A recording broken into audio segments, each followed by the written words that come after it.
একা একা ইফতারি করবেন না। একা একা ইফতারি করতে কি ভালো লাগে? সবাইকে নিয়ে একসাথে ইফতারি করবেন।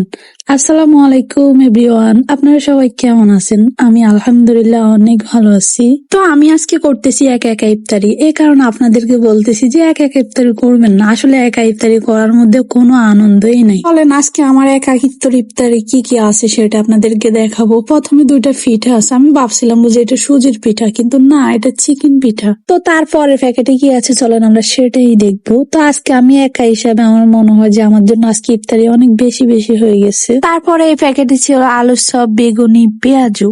আগে শুনছিলাম সরকারি চাকরি ঘুষ ছাড়া হইতো না। ও মা, on the YouTube, TikTok, Facebook এখানে ঘুষ ছাড়া হয় না, এখানে বুস্ট লাগে, বুস্ট মানে ঘুষ। আবার বেলে কোর্স করন লাগে। বাবুরে, হাত দ্বারা এসব কোর্স হইতো না, বুস্ট হইতো না। আপনারা এনে এনে যা সাবস্ক্রাইব হয়েছেন তাদেরকে অসংখ্য ধন্যবাদ। সামনের দিকে যারা সাবস্ক্রাইবার হইবেন তাদেরকে অগ্রিম ধন্যবাদ। তো ইফতারির লগে আমার চিকুন চিকুন জিরাফি আসিল, বুদে আসিল, ছোলা আসিল। তারপরে এটা হচ্ছে লুডুস, যেটা আমি ঘরে পাকাইছি। আর এই লুডুস দেখে বোঝার উপায় নাই যেটা লুডুস না সেমাই। আসলে 50 টাকার অবস্থা আর কি, 50 টাকার কোকোলা লুডুস। আর তার সাথে ছিল শৈশবের একটা ঐতিহ্যবাহী খাবার। আসলে আপনারা এটা চিনবেন কিনা আমি জানি না। তো এটা হচ্ছে যায় আমশির খাড়া। আগে রোজা রমজানের মানে খাওয়ানি, আল্লাহর রাস্তে খাওয়ানির মধ্যে আমশির খাড়াটা থাকতোই।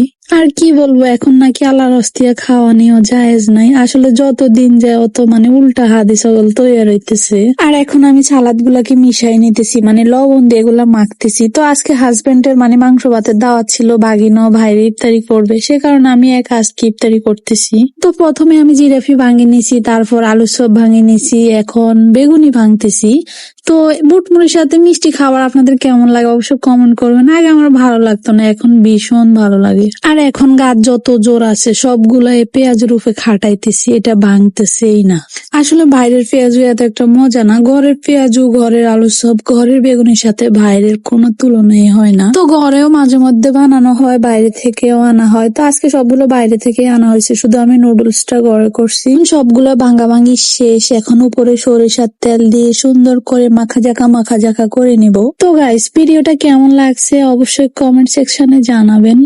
আর আমি এখন এগুলা মাখায় অপেক্ষা করতেছি কতক্ষণে আজান দিবে। তো আজকের ভিডিও পর্যন্ত, আল্লাহ হাফেজ।